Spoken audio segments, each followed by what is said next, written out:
कारले कापले आणि आता हे मीठ टाकून कुस्करणार आहे. कारल्यामध्ये मीठ टाकून कुस्करून आता घ्यायचे आपल्याला.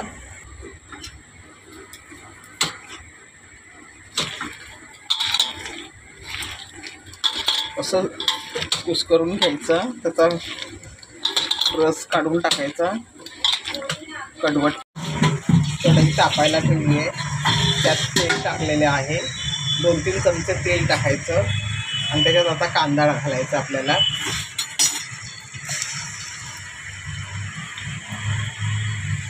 तेल तापल्यावर कांदा घालायचा. लसूण मिरचीचं वाटण टाकलंय.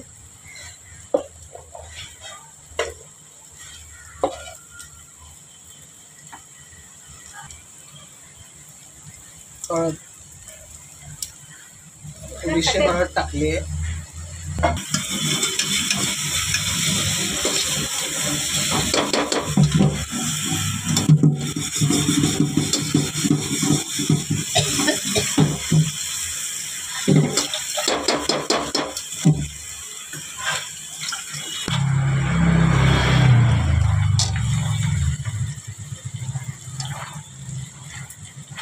टोमॅटो, एक बटाटा आणि एक टोमॅटो कापून टाकलाय.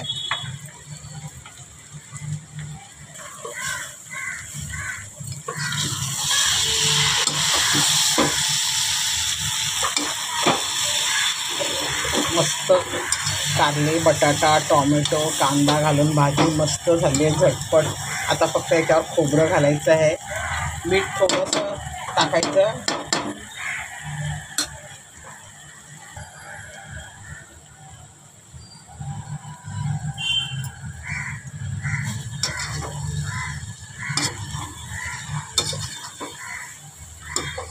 मस्त भाजी तयार आहे. न खाणारे पण चाटून पुसून खातील, अजिबात कडवट लागत नाही.